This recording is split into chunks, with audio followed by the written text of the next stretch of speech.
Guys कैसे हो आप सभी लोग। सभी की अच्छी प्रिपरेशन चल रही होगी और मैंने सोचा कि इस प्रिपरेशन के पीरियड में कई बार ऐसे फेजेस आते हैं, ऐसा समय कई बार आता है स्टूडेंट्स की लाइफ में कि उनको ऐसा फील होता है कि यार वो जो प्रिपरेशन कर रहे हैं उनकी प्रिपरेशन सही डायरेक्शन में है कि नहीं, कहीं वो गलती कर तो नहीं रहे। मैं भी इवन समय समय पर लेक्चर्स में आपको बताता रहता हूँ कि आपको क्या अप्रोच जो है वो रखनी है, बट कहीं ना कहीं स्टूडेंट्स को जो है वो फील होने लगता है, डिमोटिवेटेड फील होते हैं स्टूडेंट। तो गाइस मैं सोच रहा हूँ कि समय समय पर अब आपके सामने टॉपर्स की कुछ स्ट्रेटजीज लेकर आऊं, जो कि किसी न्यूज़पेपर के किसी आर्टिकल में छपी हो या कोई भी ऐसा मतलब ऐसी चीज हो टॉपर से जुड़ी हुई कि जिससे कि आपको मोटिवेशन मिले, आपको लगे कि आप जो अपनी तैयारी कर रहे हैं सही डायरेक्शन में कर रहे हैं कि नहीं कर रहे हैं। First point. सेकंड पॉइंट, जैसे कि आपकी तैयारी के दौरान आपको कई बार डिफिकल्टी आती है, राइट, कि किसी सब्जेक्ट को कैसे अप्रोच करें या फिर कोई टॉपिक को कैसे कवर करें, कौन सी बुक रेफर करें, राइट, ऐसी सब चीजें होती हैं। और अभी जैसे अभी जो पीरियड चल रहा है ये पीरियड सबसे बेस्ट है, स्पेशली उन स्टूडेंट्स के लिए जो स्टूडेंट्स 2022 में अपीयर होने वाले हैं, 2022 सिविल सर्विसेज में अपीयर होने वाले हैं।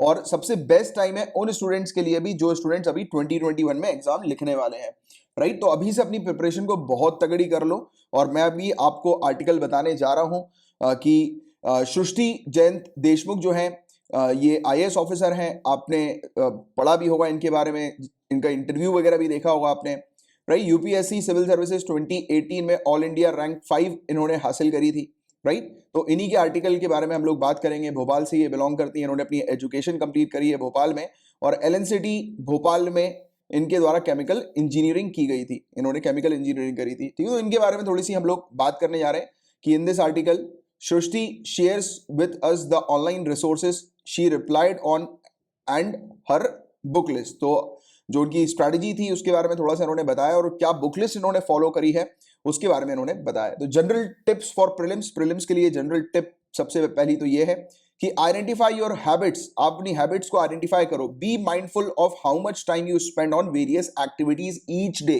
हर दिन आप कितना टाइम जो है स्पेंड करते हो हर एक एक्टिविटी में। वो कहा जाता है ना कि आप रात में सोने से पहले, आप रात में सोने से पहले ये देखो कि आज आपने कितनी देर जो है पूरे दिन में कितनी देर आपने जो है वो वेस्ट किया, कितना टाइम आपने वेस्ट किया है, राइट। तो उसको आप कैलकुलेट करो, और जैसे जैसे आपका वेस्ट वाला टाइम कम होता जाएगा वैसे वैसे आप सक्सेस की तरफ आगे बढ़ते जाएंगे। आप चाहें तो आपके प्रिपरेशन में सपोर्ट देने के लिए हम लोग ने एक 6 आवर्स चैलेंज जो है वो शुरू किया हुआ है। 6 आवर्स चैलेंज, सुबह 4:30 बजे से लेकर सुबह 7:30 बजे तक आप सेल्फ स्टडी करते हैं, और दिन में 3 बजे से लेकर 6 बजे तक आपकी सेल्फ स्टडी होती है। वो पूरा 6 आवर चैलेंज कैसे काम करता है उसके बारे में अगर आपको कुछ नॉलेज चाहिए तो sharp Monday to Saturday sharp सुबह 4:30 बजे या 4:20 पे अगर आप आ जाते हो इस चैनल पे, current affairs by Kamlaksh Jha पे, इस पर लाइव वीडियो एक चलता है, या फिर आप टेलीग्राम चैनल को ज्वाइन कर लीजिए। नीचे डिस्क्रिप्शन पर टेलीग्राम चैनल की आपको लिंक मिल जाएगी, तो आपको पता लग जाएगा कि किस अकॉर्डिंग मैं आपकी स्ट्रेटेजी जो है वो क्रिएट करवा के आपकी तैयारी को कंसिस्टेंट रखने में हेल्प करता हूं, मदद करता हूं कि मेरे स्टूडेंट जितने भी हैं वो कंसिस्टेंटली अपनी तैयारी करते रहें। तो अगर आप चाहो तो आप फॉलो कर सकते हो, क्योंकि मेन चीज यही है, जो पहली लाइन यही कह रही है वो ये है कि टाइम मैनेजमेंट। और आपके टाइम मैनेजमेंट के लिए बहुत बेहतरीन मैंने चीज जो है वो कर रखी है, अगर आप उसको फॉलो करेंगे तो आपको बहुत मजा आएगा, right.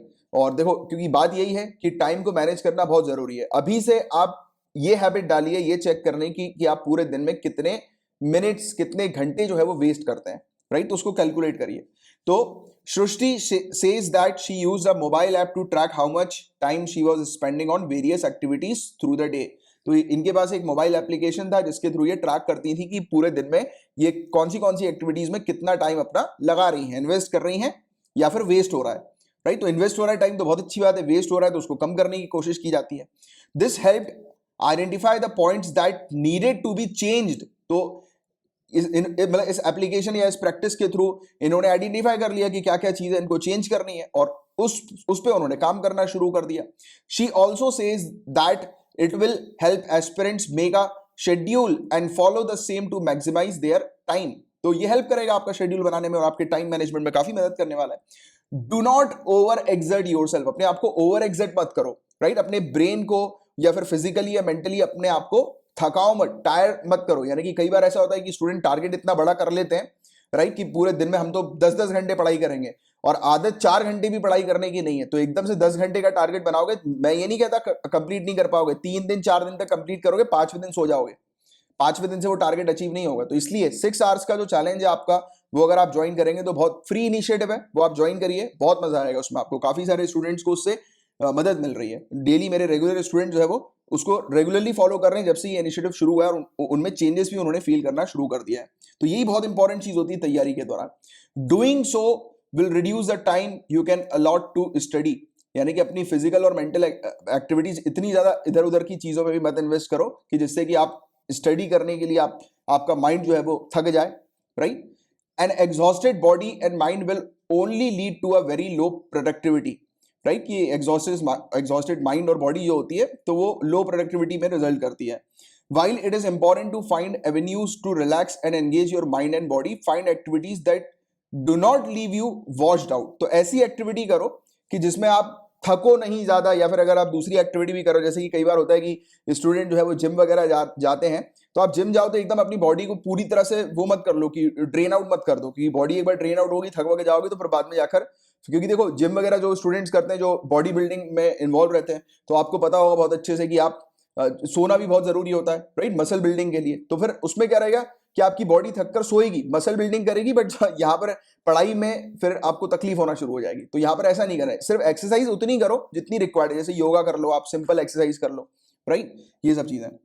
Build a strong foundation, अपना फाउंडेशन स्ट्रॉन्ग रखो, यानी कि बेस अपना बहुत स्ट्रॉन्ग बनाओ, क्योंकि UPSC is all about conceptual understanding, कि आपके कॉन्सेप्ट जो है वो कितने अच्छे से आपके क्लियर हैं, तो वो बहुत ज्यादा इंपॉर्टेंट रोल प्ले कर जाता है। Always begin with the standard NCERT book. अपने लेक्चर्स में गला फाड़ फाड़ के न जाने 50 बार मैं बोल चुका हूँ कि एनसीईआरटी बुक के अलावा और कुछ नहीं पढ़ना है आपको, मतलब अपने बेस क्लियर करने, तो सबसे पहले एनसीईआरटी 6 से लेकर 12th क्लास तक की।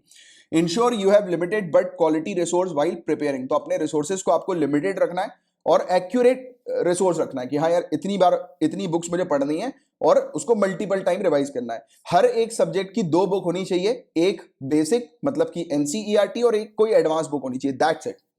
Using the NCERT book as a foundation course, Srishti build upon this with other resources. Whatever is mentioned in NCERT book may or may not be asked directly in the prelims exam, says Shrishti. However, it is important to be well versed with this book to be able to absorb the content in other books. तो देखो NCERT से वैसे तो direct question भी बनते हैं, अगर आप एनसीईआरटी पढ़ेंगे तो आपको खुद ब खुद डायरेक्ट क्वेश्चन मिलेंगे, बिल्कुल पॉइंट वाइज, बिल्कुल लाइन टू लाइन क्वेश्चन मिलेंगे। जो हमारा एक प्रोग्राम चला था 3 महीने का एनसीईआरटी का, बस वो खत्म ही हो गया ऑलमोस्ट। तो उस प्रोग्राम में जो है वो स्टूडेंट्स ने बकायदा आइडेंटिफाई करके मुझे फोटोज खींच खींच के भेजी है कि सर देखो ये डायरेक्ट क्वेश्चन जो ये मतलब यूपीएससी 2020 में, यूपीएससी 2019 में पूछा गया, डायरेक्ट क्वेश्चन 2018 में ये यहाँ से आया, 2014 में यहाँ से आया। तो डायरेक्ट क्वेश्चन भी बनते हैं एनसीईआरटी से, ऐसा नहीं है कि डायरेक्ट नहीं बनते हैं। Strategize your time. Time management is very important, guys. With UPSC 2021 prelim scheduled to be held on 27 June. आप सभी जानते हैं कि 27 जून को आपका यूपीएससी प्रीलिम्स एग्जाम है, और हाँ 23 या 24 मार्च, if I am not wrong, मैंने उस पर एक वीडियो भी बना के रखा हुआ है। तो 23 या 24 मार्च जो है वो आपकी आखिरी डेट है मतलब फॉर्म को फिलअप करने की। तो आखिरी डेट के लिए वेट मत करो, अभी के अभी तुरंत, अभी आप ये वीडियो देख रहे हो 23-24 मार्च से पहले पहले, तो तुरंत जो है वो आप कर दो। मेरे ख्याल से शायद 24 मार्च शाम में 6 बजे का टाइम दिया हुआ है कि लास्ट वो है फॉर्म फिलअप करने का डेट और टाइम। तो वो लास्ट डेट के लिए, लास्ट टाइम के लिए बिल्कुल नहीं रुकना है आपको। आज ही अभी के अभी ये वीडियो को देखने के बाद फॉर्म भर दो, अगर नहीं भरा है तो, राइट, अभी के अभी। अगर आप ये वीडियो जो है वो 23 या 24 मार्च के बाद नहीं देख रहे हो तो, right. Aspirants have about 3 months to prepare and revise. आपके पास 3 महीना है प्रिपेयर करने के लिए और रिवाइज करने के लिए। With each passing year the prelims are getting unpredictable. जैसे जैसे ईयर पास होते जा रहे हैं, जैसे कि अगर हम बात करें कि यूपीएससी का ट्रेंड जो है वो 2017-18 से थोड़ा सा चेंज हो गया, इन डेप्थ चीजें आपसे पूछी आ रही हैं, तो थोड़ा सा आपको अपनी स्ट्रेटेजाइज जो है वो अलग तरीके से करनी पड़ेगी, स्ट्रेटेजी अलग तरीके से बनानी होगी। और मैं जब आप 6 आवर्स का चैलेंज जब करते हैं तो उसमें मैं बहुत सारी स्ट्रेटेजीज बताता हूँ स्टूडेंट को कि आप किसी सब्जेक्ट पर कैसे परफेक्शन हासिल कर सकते हैं। आप देखो उस सब्जेक्ट पर आपको पीएचडी नहीं करना है, बट सिर्फ इतना कर लेना है कि आपसे अगर घुमा फिरा के भी क्वेश्चन पूछ लिया जाए तो you should able to answer. Understanding the point? At this time aspirants must start focusing on their energy and time on only preparing for the prelims and not concentrate on the mains। तो अभी आपको जो है वो सिर्फ और सिर्फ prelims पर फोकस करना है और मेंस पर कंसंट्रेट नहीं करना है। बट देखो अभी जैसे मार्च का महीना चल रहा है, आपका जून में एग्जाम है, तो मैं अपनी पर्सनल आपको एडवाइस जो ये देना चाहूंगा कि अभी जिन स्टूडेंट्स का ऑप्शनल है तो वो आप लोग क्या करो, अपने ऑप्शनल के लिए जो है वो 2 घंटे बस निकाल लो। 2 घंटे अभी के लिए, कब तक के लिए आप निकालोगे 2 घंटे? मिड अप्रैल तक आप निकाल लो, मिड अप्रैल तक कर लो, और अप्रैल के बाद से पूरी तरह से डेडिकेटेडली प्रीलिम्स पर काम करना शुरू कर देना। और हाँ, सी सेट को भूलना मत, जिन स्टूडेंट्स का सी सेट कमजोर है गाइज, आप लोग के लिए क्लासेस भी अवेलेबल हैं सी सेट की, नीचे डिस्क्रिप्शन पर पूरी क्लासेस की लिंक वगैरह भी दी हुई है, आप चाहें तो आप फॉलो कर सकते हैं और आपकी सी सेट की तैयारी, क्योंकि मैं यहाँ पर जो आपकी तैयारी कराता हूँ बिल्कुल स्ट्रेटेजाइज तरीके से तैयारी कराता हूँ, राइट, बिल्कुल, और क्लियर कट बातें होती हैं यहाँ पर। इसके अलावा देखो guys, while it is good to focus on reading and revising, now aspirant must also start actively solving mock tests. तो देखो, आप मॉक टेस्ट वगैरह भी सॉल्व कर सकते हो और ये बिल्कुल सही समय है रीड करने का, रिवाइज करने का। तो 6 आवर के पीरियड में आपको ये रीड और रिवाइज जो है वो हो ही रहा है 6 आवर्स के चैलेंज में। तो आपकी स्ट्रैटेजी, जो स्टूडेंट मेरे हैं, मुझे फॉलो कर रहे हैं काफी समय से, तो वो समझ गए होंगे कि उनकी स्ट्रैटेजी बिल्कुल सही डायरेक्शन में चल रही है। क्योंकि मैंने सोचा कि यार आपको कुछ टॉपर्स की बातें बताई जाए, जिससे कि आपको लगे वाकई में कि हाँ यार, आप स्ट्रैटेजी जो मैं आपको प्रोवाइड करा रहा हूँ वो सही है कि नहीं है। नहीं तो फिर कई बार डाउट आता है ना स्टूडेंट के माइंड में, बार बार स्टूडेंट मुझसे पूछते हैं कि सर हम सही तो करने की नहीं कर रहे। तो इसलिए मैंने सोचा कि चलो यार, कुछ टॉपर्स के इस प्रकार से मैं समय समय पर आर्टिकल्स आपके सामने लेकर आता रहूं, तो जिससे कि आपके दिमाग में भी टेंशन फ्री रहे और आप बिल्कुल तैयारी स्मूथली करते रहो, राइट। तो आज की डेट में गाइज आपको मॉक टेस्ट सॉल्व करना, actively mock test solve start कर देना बहुत जरूरी है, राइट। चालू ही कर दो बिल्कुल। अगर अभी तक कोई मॉक टेस्ट सीरीज आपने नहीं ली है तो अपनी current affairs by Kamlaksh Jha जो अपना चैनल है उस पर ये लॉन्च भी हो गया है कोर्स, तो आप वाला कोर्स भी जो है वो ले सकते हैं। उसमें जनरल स्टडीज और करंट अफेयर्स की मॉक टेस्ट सीरीज मैंने शुरू करवा दी है और 27 मार्च को आपका पहला टेस्ट है। और इस टेस्ट सीरीज को आप ज्वाइन करेंगे तो क्या डिफरेंस है इस टेस्ट सीरीज में दूसरे की टेस्ट सीरीज के कंपैरिजन में, तो सिंपल सा एक डिफरेंस है, आपको डे वाइज टारगेट दिए जा रहा है। आपको हर दिन, जैसे कि 23 मार्च 2021 से हर दिन के टारगेट शेड्यूल हो गए, राइट। और हर हफ्ते के टारगेट शेड्यूल, हफ्ते में 2 टेस्ट होंगे आपके, वीकेंड में 100 क्वेश्चन के टेस्ट होंगे। और इसमें आपको 15 सब्जेक्ट वाइज टेस्ट मिल रहा है, 10 आपको जो है वो फुल लेंथ वाले टेस्ट मिल रहा है, कंप्लीट टेस्ट मिल रहा है। और बकायदा कि आपको हर दिन कौन सा टॉपिक पढ़ना है, कहां से पढ़ना है, पूरा ऐसा एक शेड्यूल आपके लिए तैयार करके दिया जा रहा है, जिसकी आपकी प्रिपरेशन में 27 जून क्या 15 जून से पहले पहले आपका पूरा सिलेबस आप कंप्लीट कर लो। जो स्टूडेंट अभी से भी अपनी तैयारी करने की सोच रहे हैं तो हाईली रिकमेंडेड कि आप वाला कोर्स ज्वाइन करें टेस्ट सीरीज का। जिन स्टूडेंट्स को नॉलेज नहीं है, पता नहीं है कि किस प्रकार की टेस्ट सीरीज है, कुछ इन्फॉर्मेशन चाहिए, तो आप उससे कांटेक्ट करके इन्फॉर्मेशन भी ले सकते हैं। नीचे डिस्क्रिप्शन पर पूरी डिटेल्स जो है वो दी हुई है कांटेक्ट करने की, राइट। मेरे नंबर पर कांटेक्ट कर लेना, व्हाट्सएप एसएमएस या टेलीग्राम के थ्रू 9713282838 मेरा नंबर है, ठीक है। चलो आगे की बात करता हूं मैं आपसे कि मॉक टेस्ट बहुत जरूरी है। 1 year preparation compressed into 2 hours, पूरे 1 साल की आपकी जो प्रिपरेशन होगी ना वो 2 घंटे में आप पूरी कैप्चर कर लोगे। और जो स्टूडेंट अभी सोच रहे हैं एग्जामिनेशन की तैयारी करने की, जैसे 2021 में अगर आपको अपीयर होना है, तो ये बात मान के चलो 8 से 10 घंटे तो आपको इन्वेस्ट करने होंगे। अगर आपका बिल्कुल भी बेस क्लियर नहीं है तो, अगर आपका थोड़ा बहुत बेस क्लियर है तो 7-8 घंटे वेल इनफ, आप आराम से जो है वो कर जाओगे। और जो स्टूडेंट अभी फ्रेश है, नई नई तैयारी कर रहे हैं, अभी अभी उन्होंने स्टार्ट किया है, तो गाइस रेगुलरली जो है वो अब आप पढ़ना शुरू कर दो 2022 को ध्यान में रखते हुए कि 2022 में आपको एनी हाउ बाय हुक या क्रुक कुछ भी हो जाए आपको क्रैक करना है इस एग्जाम को। और जितने भी डिस्टर्बेंस आएंगे पूरे साल भर में आपको सबको अवॉइड करना है। दोस्त की शादी, बहन की शादी, मतलब फैमिली की तो हो नहीं पाएगी अवॉइड, बट फिर भी उसमें भी ऐसा करना है कि आप लिमिटेड टाइम ही अपना दे पाओ, राइट। बाकी दोस्त यार का बर्थडे पार्टी, ये वो फलाना ढिमकाना वाली चीजें सब हटा दो 1-1.5 साल के लिए। 1-1.5 साल के बाद जब आप ऑफिसर बन जाओगे तब आप खुद, आपके दोस्त आपके सामने आ जाएंगे, अपने दोस्त को खुद ले जाना और आप खुद से पार्टी करा देना, क्योंकि उतने सक्षम भी आप हो जाओगे और फिर आपका ड्रीम अचीव कर लोगे आप। तो करियर को अभी इंपॉर्टेंस दो अपने, ठीक है। आगे की बात करते हैं, चलो। Managing those 2 hours and being able to recollect everything that you have studied is the key. तो पूरे 1 साल की प्रिपरेशन में 2 घंटे में आप क्या करते हो और पूरी चीज कैसे रिकॉल करते हो, रिकलेक्ट करते हो, वो एक इंपॉर्टेंट फैक्टर है। इसलिए मैं बोलता हूं कि हर संडे को रिवीजन करो, हर संडे को करंट अफेयर्स का रिवीजन करो, हर सैटरडे को जनरल स्टडीज का रिवीजन करो। तो हफ्ते में 2 दिन रिवीजन को दिया करो। ये रिवीजन नहीं करते हैं स्टूडेंट, फिर बाद में बोलते हैं कि सर आपने थोड़ी स्ट्रेटेजी बता दो। पूरी स्ट्रेटेजी बताता हूँ, और देख लो आप, जो चीज लिखी हुई है वो मेरे रेगुलर व्यूअर्स हैं, जो उनको हर एक लेक्चर के दौरान समय समय पर मैं बताता रहता हूँ, आपके सामने पूरी चीज है, राइट बेटा। मान लो, कर लो। ऐसा ना हो कि जैसे कि पहले भी हुआ है मेरे साथ, मेरे जो जब मैं 2019-2020 में जब सेशन लिए थे मैंने, तब उस दौरान मुझे बाद में जाकर जब मैंने प्रूफ दिया आप लोगों को कि देखो मैं जो पढ़ा रहा हूँ उसी से रिलेटेड क्वेश्चन जो है वो सिविल सर्विस में बन रहा है, उसके प्रूफ चेक कर लो। आज भी आप नीचे डिस्क्रिप्शन पर देखेंगे तो पूरे प्रूफ जो है वो आपको मिल जाएंगे। बट जब प्रूफ देखा स्टूडेंट ने, फिर माना कि हाँ सर अब आप जैसा बोलोगे हम वैसे ही फॉलो करेंगे। अरे बोलता आ रहा हूँ, मान लो, और कहीं भटको मत, क्योंकि ये पूरे प्रिपरेशन की आपकी जर्नी में भटकाने वाले 50-100 लोग मिल जाएंगे। भटको मत, एक स्ट्रेटेजी पकड़ो और बने रहो, करते रहो उस पे काम। और कुछ नहीं करना है यार, सिर्फ किताबें पढ़नी है, सिर्फ किताबें पढ़नी है, 2-2 किताबें हर सब्जेक्ट की बस, और 50 बार पढ़ लो। 50 बार तो ज्यादा हो गया, ज्यादा बोल दिया मैंने, 50 बार नहीं, आपको सिर्फ कितनी बार पढ़ना है, 3 या 4 बार बस, 3-4 टाइम्स, 3-4 टाइम्स के बाद आपके अंदर एक परफेक्शन आना शुरू हो जाएगा। Therefore every week aspirant must solve at least 1 mock paper. तो देखो क्या बोला है, हर हफ्ते मॉक पेपर, एक मॉक पेपर आपको सॉल्व करना है। हम हर हफ्ते आपको 2 मॉक पेपर जो है वो सॉल्व कराएंगे, सैटरडे और संडे को, और बाकायदा स्ट्रेटेजी के साथ, और जिसमें 100 क्वेश्चन होना चाहिए, हम आपको 200 क्वेश्चन सॉल्व करवाएंगे, राइट। तो ये स्ट्रेटेजी जो है वो, जो मैंने ऑलरेडी, और ये तो आर्टिकल मेरे ख्याल से अभी 1-2 दिन पहले ही पब्लिश हुआ है, बाकी मैंने आप लोग को ऑलरेडी पहले ही ये पूरी स्ट्रेटेजी जो है वो बता चुका हूँ, 1 साल से बताता आ रहा हूँ, राइट। बट स्टूडेंट मानते नहीं, तो क्या करें, revise the last 1 current affairs. अब देखो करंट अफेयर्स के बहुत सारे सोर्सेज हैं। स्टूडेंट मुझसे पूछते हैं सर द हिंदू पढ़ें, इंडियन एक्सप्रेस करें, या पीआईबी पढ़ें, क्या करें सर बता दो, इस फलाना कोचिंग की मैगजीन ले लें या उस फलाना कोचिंग की मैगजीन ले लें। अरे भाई यही सब करते रह जाओगे, करंट अफेयर्स में इतने सारे सोर्सेज को पढ़ते रह जाओगे, तो दूसरी चीज कब करोगे।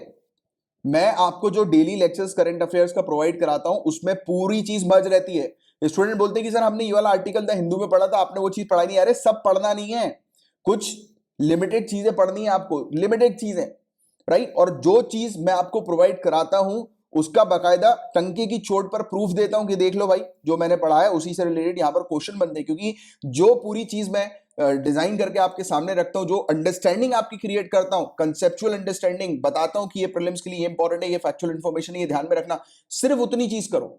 जो करंट अफेयर्स की मैं आपको मैगजीन प्रोवाइड करा रहा हूं उसको रिवाइज कर लो 4 बार, आराम से सिलेक्शन होगा, करंट अफेयर्स के कोई क्वेश्चन छोड़कर नहीं आओगे, राइट। तो एक सोर्स को पकड़ो यार, सिर्फ एक सोर्स को पकड़ो। और इवन मैं तो ये भी नहीं बोलता चलो मेरा कर लो, मैं बोलता हूं आप कोई भी कहीं से भी करंट अफेयर पढ़ रहे हो, किसी भी पर्टिकुलर कोचिंग में आपको भरोसा है, मैगजीन में आपको भरोसा है, सिर्फ एक पकड़ो और उसको रिवाइज करते चलो। आपको लगेगा कि अरे यार मैं इस फलाना कोचिंग की मैगजीन पढ़ रहा हूं, मुझे उसकी भी पढ़ लेनी चाहिए तो मेरी मेरी प्रिपरेशन और अच्छी हो जाएगी। अरे आप ये क्यों नहीं समझ रहे, आप एनालिसिस नहीं कर पा रहे हो कि मार्क्स की, आपको 50% मार्क्स की आवश्यकता है गाइस एग्जाम को क्रैक करने के लिए। आईएएस बनने के लिए 50-60% आपको चाहिए, इनफ है, आप आईएएस बन जाओगे। उस 50-60% के चक्कर में, और करंट अफेयर्स कितना वास्ट चीज है, एक चीज को पकड़ो आप, एक सोर्स को आप पकड़ोगे, 10 में से 8 क्वेश्चन तो उस सोर्स से आएंगे, राइट। 10 में से 7 क्वेश्चन आएंगे, मान लो चलो 6 भी आ गए तो भी आपका सिलेक्शन है। ये क्यों नहीं सोच रहे, आप 2-2 मैगजीन पढ़ोगे, 4-4 मैगजीन पढ़ोगे, अलग अलग कोचिंग की आप रेफर करोगे, तो जनरल स्टडीज को क्या टाइम दे पाओगे। जनरल स्टडीज भी अपने आप में एक पहाड़ है, उस पहाड़ को भी चढ़ना है, उसमें भी फतेह करनी है कि नहीं। तो थोड़ा सोचो समझो, बिल्कुल बहराओ मत, राइट। एक चीज को पकड़ो और उस पर चलते रहो, आपकी जीत होगी, ये मैं गारंटी देता हूं। मैं तो आपका हाथ पकड़ के चलने के लिए तैयार हूं, आप बोलो तो क्या परेशानी आ रही है, आप बताओ मुझे, मैं तो हूं आपके लिए हमेशा, राइट। इसके अलावा revise with clear analysis strategy, revision is very important. कितने समय से बोलता और मानते नहीं हो बात को। While most aspirants spend time attempting mock test, what many do not do is spend time on analyzing their answers. तो आपको जब आप डेली टारगेट्स वाले शेड्यूल को जब आप फॉलो करोगे ना, जो मैंने अभी जो मॉक टेस्ट आप लोग के लिए अभी अरेंज किया हुआ है उससे रिलेटेड मेरे ख्याल से कल या परसों में एक लाइव सेशन भी मैं ले लूंगा। तो मॉक टेस्ट से रिलेटेड आपके जितने भी डाउट्स हैं वो लाइव सेशन में सॉल्व करवा दूंगा। तो आप जो मॉक टेस्ट को ज्वाइन करोगे, डेट वाइज डेट पूरी चीज अरेंज्ड है कि पहले दिन क्या करना है, दूसरे दिन कौन से टॉपिक पढ़ना है, तीसरे दिन कौन से टॉपिक पढ़ना है, चौथे पांचवें दिन में आगे चल के कुछ टेस्ट आपको ऐसे मिलेंगे जिसमें आपने जो पहले टेस्ट दिया होगा ना उसका आप रिवीजन करोगे। रिवीजन का मतलब हम आपको बताएंगे कि आपने जो पूरा टेस्ट किया है वो आप पढ़ो। ऐसा नहीं है कि एक बार टेस्ट दे दिया हो गया भाई चलो आप दूसरा टेस्ट देंगे, अरे उसको पढ़ने के लिए हम बोलेंगे आपको कि आप जो पेपर है वो आप पढ़िए, और पढ़िए आपकी क्या गलती है आप निकालिए गलतियां, सॉल्व करिए, थोड़ी मेहनत करिए। मेहनत करना बहुत इंपॉर्टेंट है, बैठ के पढ़ना बहुत इंपॉर्टेंट है, समझ रहे हो बातों को। तो ये चीज करनी है। और Srishti says if you spend 2 hours attempting the mock test, I would say spend double that time on analysing the answer. अब देखो टाइम तो इन्वेस्ट करना है, आईएएस बनना है, आईपीएस आईएफएस बनना है, टाइम स्पेंड करना पड़ेगा यारों। While analyzing the paper, you will get an idea of your strength and weakness, and one must work on them accordingly. इसलिए आपको जो चीज दी जा रही है ना बिल्कुल रॉ दी जा रही है, रॉ, उस पर आपको काम करना है। आपको दिए जाएंगे पेपर, बैठ के लगाओ गोला, सॉल्व करो, उसके बाद फिर चेक करो, मेहनत करो थोड़ी। तो वो मेहनत करने के लिए हम आपको मजबूर करेंगे। और देखो मैं बदनाम इसलिए हूं क्योंकि मैं स्टूडेंट से मेहनत कराता हूं, इसलिए मेरे पास बहुत कम स्टूडेंट आते हैं। वो इसलिए भी आते हैं क्योंकि देखो लाखों लोग इस एग्जाम को देते हैं, होता सिलेक्शन चंद लोगों का है, और मैं चंद लोगों के साथ रहता हूं हमेशा। इसलिए मेरा मेरा जो साइड है ना पूरे मार्केट से अलग है। अगर आप देखोगे कोई यहाँ पर मैं वो मार्केटिंग वाली चीज और जो द हिंदू का वो जो क्रेज चल रहा है ना उसमें मैं काम ही नहीं करता हूं। मैं काम करता हूं बिल्कुल परफेक्ट चीजों पे, और जो स्टूडेंट मेरे साथ हैं आप बकायदा देख सकते हो उनका उनमें इंप्रूवमेंट भी हो रहा है और आगे वो फतेह करके आएंगे, मुझे पता है इस बात के बारे में। कैटेगराइज योर मिस्टेक, अपनी गलतियों को कैटेगराइज करो। Aspirant should ideally aim to get more than 110 in prelims to be able to clear it, she says, right. Ideally आपका एम क्या होना चाहिए, थोड़ी देर पहले क्या बताया, 50%, 60%, ये देख लो आप। सिर्फ आपका जो एम होना चाहिए प्रीलिम्स को क्वालिफाई करने का होना चाहिए। और मेंस के लिए मैंने आपको कितनी बार डेली लेक्चर्स के दौरान कह रखा है कि रट्टू तोता मत बनो, मेंस के लिए कंसेप्चुअल अंडरस्टैंडिंग चाहिए। आज से ही ये पॉइंट जो है वो अपने मेंस के आंसर के लिए तैयार करते रहो। जो स्टूडेंट इंस्ट्रक्शंस को फॉलो करेगा, स्ट्रेटेजी जैसे मैं बताते जाऊंगा उसको फॉलो करेगा, 110% उसका सिलेक्शन होगा। क्योंकि आपके लिए बैकग्राउंड पे गाइस यही सब काम जो है वो किया जाता है, पूरे कंटेंट क्रिएशन का काम किया जाता है। जो टीम है पूरी वो इसी पर ही फोकस करती है, इसी पर ही काम करती है, राइट। तो ये चीज है। और it will help if the aspirant start categorising their mistake. बहुत हेल्प मिलेगी अगर आप अपनी मिस्टेक को कैटेगराइज कर दोगे। For example, if an aspirant has got 20 answer wrong, one should see why those questions have been marked wrong. क्यों आपने गलती करी? Is it because you don't know the concept? Figure out whether you failed in application of concept और if it was a wild gas. तो आप में तुक्काबाजी तो नहीं कर रहे हो, और कहीं आप कॉन्सेप्ट के अकॉर्डिंग अगर आंसर आप मार्क कर रहे हो तो वो गलती का है, वो आपका कॉन्सेप्ट कहां पर वीक है, तो उस पर काम करोगे आप, राइट। तो ये वाली चीज है। When you categorise your mistake you will be able to prepare much better. तो जैसे ही आप अपनी मिस्टेक को कैटेगराइज कर लोगे आगे चल के आप और अच्छी तरीके से अटेम्प्ट करोगे, काम करोगे उस पर। और check your internal body clock. मैंने आपको करीब 1-1.5 महीने या 2 महीने पहले और कई बार बता ही चुका हूं कि बॉडी क्लॉक पर भी ध्यान देना बहुत ज्यादा जरूरी है। With just a few months to go for UPSC Prelims 2021, one must try and set your internal body clock to what the exam demands of you। जब मैंने 6 आवर्स का चैलेंज आप लोग के लिए शुरू किया था, याद आ रहा होगा जो भी स्टूडेंट पहले दिन से मेरे पास 6 आवर के चैलेंज में, अगर आप सुन रहे हो तो नीचे कमेंट पे लिख देना। मैंने 6 आवर का चैलेंज जब शुरू किया था तो उसी बीच मैंने बोला था कि गाइज जैसे ही आपका प्रीलिम्स नजदीक आएगा, मैं आपका ये वाला जो सुबह 4:30 बजे वाला जो टाइम है और वो दिन में आपका 3 से 6 का टाइम है, वो आपके एग्जाम के टाइम पर मार्क कर दूंगा, कि जिससे कि आपका दिमाग काम करना शुरू हो जाए उस समय पर जिस समय पे आप पेपर 1 लिखोगे जनरल स्टडीज का और पेपर 2 लिखोगे, राइट। तो उस तरीके की भी चीज बहुत ज्यादा जरूरी है। If you are used to staying up at night and studying, it is important that you start altering that to enable you to attempt the paper well. अभी 6 आवर्स का चैलेंज शुरू करने की भी वजह यही थी, आपका एग्जाम काफी नजदीक है, आपको मुझे सुबह 4:30 बजे उठाना है। और मैंने आप लोग को सुबह 4:30 बजे उठाने के लिए मोटिवेशन क्या दिया कि जब आप लबासना जाओगे, Lal Bahadur Shastri national academy of administration, वहां पर सुबह 4:30 बजे आपका गेट नॉक किया जाएगा और आपके लिए कॉफी या चाय लाई जाएगी, और 6 बजे तो आपको ग्राउंड पे उतरना है। तो अपने आपको अभी से मोटिवेटेड करके रखो यार आपको लबासने जाना है, तो अभी 4:30 बजे उठना शुरू कर दोगे तो फिर आराम से जब आप लोग के लिए टाइमिंग जब लेकर आऊंगा कि आप लोग को प्रीलिम्स का जो आपका एग्जाम होगा 10 से 12 के बीच में और वो 2:30 से 4:30 के बीच में, तो उस समय जब मैं आपका ये 6 आवर का शेड्यूल जब स्लॉट इस तरीके से बना दूंगा तो आपका ब्रेन जो है वो उस टाइम पर काम करना शुरू कर जाएगा। तो पूरा गेम जो होता है साइंटिफिक तरीके से होता है, स्ट्रेटेजी वाइज होता है। तो अब आप शायद मेरे ख्याल से अब ये श्रुति देशमुख मैडम की जब आप ये पूरा आर्टिकल जब मैं आपको समझा रहा हूँ, एक्सप्लेन कर रहा हूँ, डिकोड कर रहा हूँ, तब आप मेरे जो रेगुलर स्टूडेंट्स हैं आपको क्लियर हो रहा होगा कि जो जो बातें मैंने बताई है वो टू द पॉइंट एक्यूरेट बातें हैं। उस पर अगर आप काम करोगे तो मेरी बात मान लेना कि सिलेक्शन आपका है, जीत आपकी है, बट काम आपको करना है। मेरा काम है बताना। मैं बैकग्राउंड पे करंट अफेयर्स प्रिपेयर करवा रहा हूँ, बैकग्राउंड पे वेरियस आपकी जनरल स्टडीज की तैयारी करा रहा हूँ, पूरी टीम टेस्ट सीरीज पर काम कर रही है, राइट। बट आपका काम यह है कि आपको बैठकर तैयारी करना है। मेरा जॉब मैं अपनी तरफ से 100% दे रहा हूं। जहां कोई भी चीज है, कोई भी चीज की रिक्वायरमेंट है, मुझसे बोलो, मैं आपके लिए खड़ा हूं, रेडी हूं। When attempting mocks, do so in the same time frame that the actual examination will be held and create a similar ambience to help you get into that zone। मैंने जो टेस्ट प्रिपेयर करवा रहा हूं वो गोला लगाने वाला test prepare करा रहा हूं, उसमें OMR शीट आपको दूंगा। क्यों? क्योंकि आप बैठें और OMR पे मार्क करें। करंट अफेयर्स का जो भी स्टूडेंट्स MCQ को परचेस करते हैं उनको पता है कि उसके साथ उनके पास एक OMR शीट भी आती है। NCERT का सेल्फ स्टडी बैच जब चालू किया था तो उसमें भी OMR शीट दी गई थी। मुझे बीच में एक स्टूडेंट ने बोला था कि सर वो कुछ होता है, ये होता है ना कि गूगल में भी एमसीक्यू वाली वो होती है, वो फ्री टूल है गूगल का कि वो एमसीक्यू कंडक्ट करवा देता है, उसमें बहुत बढ़िया रहता है। मैंने स्टूडेंट को क्लियर बोला कि अभी सिविल सर्विसेज कंप्यूटराइज नहीं हुआ, जिस दिन हो जाएगा उस दिन हम भी कंप्यूटराइज स्ट्रेटेजी बना लेंगे। अभी पेपर और गोला लगाने वाली स्ट्रेटेजी पे काम करो।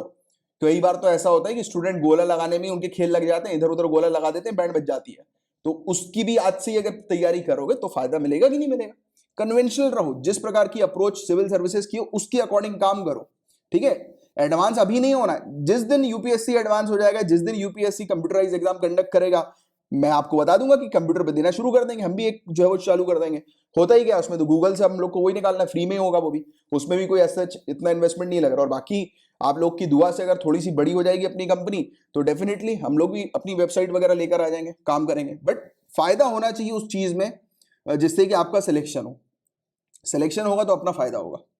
बुक लिस्ट, कौन सी बुक लिस्ट की बात करें। अब देखो डिस्क्लेमर ये है कि भाई आप अपने अकॉर्डिंग भी अपनी प्रिपरेशन को ध्यान में रखते हुए अपने अकॉर्डिंग भी बुक लिस्ट जो है वो कर सकते हो, ले सकते हो, उसमें कोई बहुत दिक्कत वाली बात नहीं है। बट एक एनसीईआरटी रखो और एक एडवांस बुक रखो जो भी आपको अच्छी लग रही है। एनसीईआरटी में आप सोशल स्टडीज के लिए छठी से 12वीं क्लास की बात हो रही है। देखो 6 to 12 गाना गा रहा हूं पिछले 2-3 सालों से कंटिन्यूअसली कि 6 से लेकर 12th क्लास तक की एनसीईआरटी कवर करनी है मुझे, फिर भी स्टूडेंट बोलते हैं कि सर हम लोग 10-12 की कर लें क्या, चल जाएगा। अरे 6 से लेकर 12 देखो, मैडम भी बोल रही हैं। अब हिस्ट्री में एंशियंट इंडिया के अंदर तमिलनाडु, देखो अब यहां पर आप देखो, मैंने आप लोग के लिए अभी देखो ये आर्टिकल की जो डेट है आप खुद देख लेना, thebetterindia.com पर जाकर ये आर्टिकल छपा है, अभी मेरे ख्याल से 2-3 दिन पहले ही छपा ये आर्टिकल, राइट। आपको मैं करीब जब हिस्ट्री का कोर्स मेरे ख्याल से लॉन्च हुए करीब 50 दिन से ज्यादा हो गया, 40-50 दिन तो हो ही गया आराम से, है ना। हिस्ट्री का कोर्स लॉन्च हुआ है, उससे पहले यानी कि 10 दिन पहले से ही मैंने लॉन्च कर दिया था। उसमें क्लियर क्या बताया था, आपको हिस्ट्री के कोर्स में तैयारी आपकी करवाई जाएगी एक्सपर्ट टीचर के द्वारा, जो प्रोफेशनल है उनके द्वारा आपको ancient India, medieval India, modern India की तैयारी करवाई जाएगी और आपको एनसीईआरटी को ध्यान में रखते हुए तैयारी करवाई जाएगी, राइट। अब श्रुति मैडम जो है, सृष्टि देशमुख सॉरी मैडम जो है, इन्होंने तमिलनाडु टेक्स्ट बुक 11वीं क्लास की, तमिलनाडु टेक्स्ट बुक 11वीं क्लास की एंशिएंट और मेडिवल के लिए बोली है। इसकी जगह आप एनसीईआरटी की ओल्ड एनसीईआरटी जो है ना, बिपिन चंद्रा, सतीश चंद्रा, वो आप ले सकते हैं, तो वो भी आपके लिए जो है वो हेल्पफुल रहेगी। और मॉडर्न इंडिया में स्पेक्ट्रम, राजीव अहीर बहुत इंपॉर्टेंट है।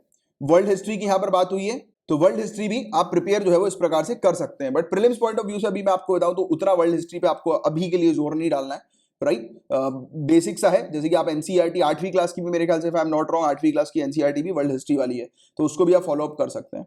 और आर्ट एंड कल्चर बहुत इंपॉर्टेंट है, नितिन सिंघानिया जी की बुक उठाओ। ज्योग्राफी के लिए मैंने भी कुछ दिनों पहले ही गाना गाया था कि जीसी लियोंग आपको पढ़नी है। पॉलिटी के लिए आपका वो अभी सेल्फ स्टडी जो ग्रुप चल रहा है, यानी कि वो 6 घंटे का चैलेंज जो चल रहा है, उसमें लक्ष्मीकांत आपकी कवर हो ही रही है। इकोनॉमी के लिए रमेश सिंह, न जाने कब मैंने आपको जब स्ट्रेटेजी बताई थी 8 महीने की यूपीएससी सिविल सर्विसेज क्रैक करने की, तो उसमें रमेश सिंह के बारे में भी बताया था मैंने कि आपको ये वाली बुक फॉलो करनी है। और एथिक्स के लिए लेक्सिकॉन, ये अभी जरूरत नहीं है, अभी के लिए जरूरत नहीं है अभी आपके लिए। अभी आप जो ऊपर दिए हुए सोर्सेज पर काम करो, और बाकी कोई कुछ और लगता है, कुछ और पूछना है तो आप पूछ सकते हो। वैसे ये जो बुक लिस्ट है इसकी ये अलग अलग भी हो सकती है, कोई वो बड़ी बात नहीं है, राइट। वो आपकी अकॉर्डिंग भी हो सकती है बुक लिस्ट वगैरह, जो आप मतलब जो नॉर्मली आपको अच्छी लगती है बुक पढ़ने में, मतलब कि जो बुक सिविल सर्विसेज के लिए है। एनसीईआरटी तो पक्की बात है, बाकी एडवांस बुक में इंग्लिश मीडियम के स्टूडेंट कोई दूसरी बुक भी फॉलो कर सकते हैं, जैसे कि कुछ लोग लक्ष्मीकांत नहीं पढ़ते हैं, कुछ लोग डीडी बासु पढ़ते हैं, कोई और बुक किताब पढ़ते हैं, राइट। तो उसके अकॉर्डिंग भी आप काम कर सकते हो, ठीक है, वो आपके ऊपर है। बट ये चीज देखना कि सिविल सर्विसेज का पूरा सिलेबस कंप्लीट हुआ है कि नहीं हुआ। और इसी के साथ मैं अब एंड करने जा रहा हूँ, और जो भी आपको मुझसे पूछना है कमेंट बॉक्स में पूछ सकते हैं। वैसे कोशिश करो यार, मुझे पता है टेलीग्राम पर डायरेक्टली पूछ लिया करो, टेलीग्राम या व्हाट्सएप पर मैसेज करके पूछ लिया करो, क्योंकि वो नीचे कमेंट बॉक्स पर वॉइस नोट नहीं होता, यानी कि इसमें अभी यूट्यूब के अंदर वॉइस नोट वाला फीचर नहीं है, तो उसमें थोड़ी सी दिक्कत जाती है टाइप वाइप करने में। तो बट क्या रहता है कि आप जब मुझसे कुछ चीज पूछते हो, कोई लंबी चीज बताने वाली होती है, तो मैं उसमें आपको वॉइस नोट भेज देता हूँ। बट कोशिश किया करो आप थोड़ा टाइप करके भेज दिया करो यार, क्योंकि वॉइस नोट सुनने में थोड़ा सा टाइम इन्वेस्ट करना होता है, और मेरे पास बहुत सारे स्टूडेंट है जिनको मैं सर्व कर रहा होता हूँ, राइट। या फिर सबसे बढ़िया काम 6 आवर का जो चैलेंज जो चलता है अपना, उसमें 10-10 मिनट का ब्रेक होता है, उस 10-10 मिनट के ब्रेक में सब पूछ डालो जो आपको पूछना है, जो भी इशू आ रहा है, जो भी परेशानी आ रही है, जिससे कि और भी दूसरे स्टूडेंट जो है वो उससे उनको भी कुछ पता लग जाए, राइट। दूसरे स्टूडेंट को भी आपकी अप्रोच या जो भी होती है, आपका डाउट होता है, उससे उनको भी फायदा हो जाए, राइट। तो ये था यार मेरा बताने का एक मकसद कि ये सब चीजें इस प्रकार से करो आप, ये फायदा देंगी आपको। और क्योंकि मैं तो बोलता हूँ तो मानते नहीं हो, तो मैंने सोचा कि इस प्रकार से भी कुछ मैं आप लोग के लिए समय समय पर लेकर आता रहूं, तो उसमें आपको भी थोड़ा बूस्ट मिलता रहेगा। करूं क्या, ऐसा करूं क्या, आप बोलो तो, कि अलग अलग टॉपर्स की जो भी स्ट्रेटजी रही है या जो भी आर्टिकल आए टॉपर से रिलेटेड या कुछ मोटिवेशन टाइप की चीज आई है टॉपर वगैरह से रिलेटेड, तो अगर चाह रहे हो तो ऐसा, तो बीच बीच में आपको मोटिवेट करने के लिए ये भी कर देंगे, राइट। मुझे तो ऐसे इन जनरल लगा कि अभी बिल्कुल परफेक्ट टाइम है आपको चीजों को बताने का, और ये भी बताने का कि यार घबराओ मत, कुछ कुछ समय की बात है, मन लगा के तैयारी करो, होगा। इधर उधर के थॉट सब बंद कर दो, एक बुक को उठाओ, उसको पढ़ो, और 3 बार पढ़ना है अपन को, बस बात खत्म। ठीक है, चलो अब साइन ऑफ करता हूँ गाइस, मिलेंगे डेली लेक्चर्स में, तब तक के लिए bye bye, take care, have a great day ahead and all the very best. अच्छे से तैयारी करो, जीतना है।